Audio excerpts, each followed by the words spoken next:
देखेंगे अफबॉ प्रिंसिपल। तो सबसे पहली बात जो इस प्रिंसिपल की है, और वो कभी कभी नीट या फिर जेई मेंस में डायरेक्टली पूछा जाता है कि कौन सा इनऑर्गेनिक में ऐसा प्रिंसिपल है जो साइंटिस्ट के नाम पर नहीं है। तो ये है अफबॉ प्रिंसिपल, जो कि एक जर्मन वर्ड से बना हुआ है जिसका मतलब होता है टू ऑर्गेनाइज, टू कंस्ट्रक्ट, किसी भी चीज़ को कंस्ट्रक्ट करना या फिर ऑर्गेनाइज करना।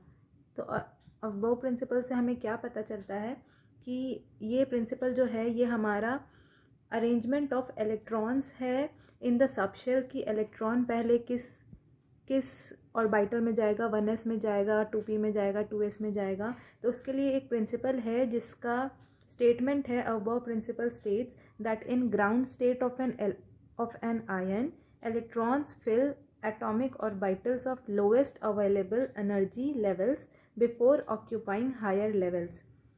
This means that the orbital with lower energy will be filled first, followed by the orbital of the higher energy.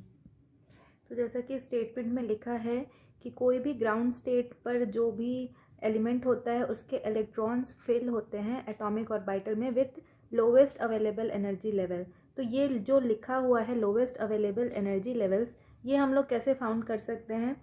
तो इसका एक रूल होता है अफबॉ प्रिंसिपल में जो कि हम लोग बोलते हैं n+l रूल। या जैसे कि 2s है, 2p है, 3s है, ये सारे ऑर्बिटल्स होते हैं हमारे। तो इसमें हम एनर्जी का वैल्यू कैसे निकाल सकते हैं? तो वो हमको दिया गया है n+l रूल से। तो यहाँ पे n होता है जो यहाँ पे हमारा नंबर है, जैसे कि 2 है यहाँ पे और यहाँ पे 3 है, और यहाँ पे जो l लिखा हुआ है इसका वैल्यू कुछ इस तरह से होता है, जैसे हम लोग लिखते हैं S-P-D-F। तो l का वैल्यू होता है S के लिए 0, P के लिए 1, D के लिए 2 और F के लिए 3। तो इसी ऑर्डर में हमारा जो वैल्यू है वो डिसाइड होता है। तो चलिए अब हम जल्दी से निकाल लेते हैं कि 1s हमारा बड़ा है या फिर 2s बड़ा है। तो यहाँ पे हमारा n का वैल्यू n+l के रूल से हम लोग लगाएंगे। तो n का वैल्यू यहाँ पर हो गया हमारा 1, s का वैल्यू यहाँ पर है 0, तो वैल्यू आया हमारा 1। 2s में हमारा n+l का वैल्यू हो जाएगा n का वैल्यू 2 और s का वैल्यू यहाँ पे है 0 अगेन। तो ओवरऑल वैल्यू जो है वो है 2। तो इससे हमें पता चलता है कि हमारा जो 2s ऑर्बिटल है वो हायर इन एनर्जी लेवल है दैन 1s। और इसी तरह से हम लोग फर्दर 2s और 2p का भी निकाल के देख लेते हैं। 2 + 0 2 और यहाँ 2p का वैल्यू है 1, 1 = 3। तो 2s और 2p में हमारा जो बड़ा हायर एनर्जी लेवल का वैल्यू है वो है 2p। यही ऑर्डर से अगर आप पूरा कैलकुलेट करेंगे तो आपका कुछ इस तरह से टेबल बनता है। ये टेबल जो है वो इलेक्ट्रॉन फिलिंग्स का ही है।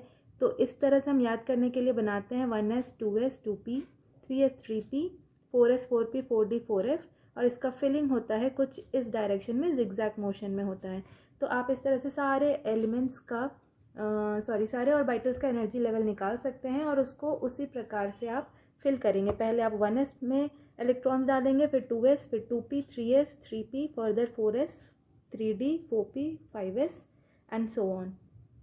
तो इसके कुछ एक्सेप्शंस भी होते हैं, जैसा कि आप जानते हैं कि chemistry is all about exceptions. तो एक्सेप्शन में जैसे आपका सिंगल इलेक्ट्रॉन सिस्टम है, जैसे H है, He+ है, लिथियम +++ है। तो इसमें क्या है, आप देख सकते हैं कि हाइड्रोजन एटम में भी एक ही इलेक्ट्रॉन है, सिंगल इलेक्ट्रॉन सिस्टम है, He+ स्टेट में है, इसलिए इसका भी वैल्यू 1 है, Le का भी 1 है। तो ये सारे केस में क्या होता है, energy is dependent solely on the value of n। मतलब कि यहाँ पे n+l रूल जो है वो वायोलेट हो जाता है और सिर्फ हम n वैल्यू देखेंगे। जैसे कि यहाँ पर अगर होगा हमारा 1s 2s और 2p, तो 2s और 2p का वैल्यू इक्विवेलेंट हो जाएगा और 1s का वैल्यू छोटा हो जाएगा देन 2s 2p। तो यहाँ पर n का वैल्यू ही डिसाइड करता है, मतलब 2 = 2 है और ये छोटा है 1s से। That's all for today. Aufbau principle का ये वीडियो अगर आपको पसंद आया हो और आपको समझ में आया हो तो वीडियो को ज़रूर लाइक कीजिएगा। Bye bye.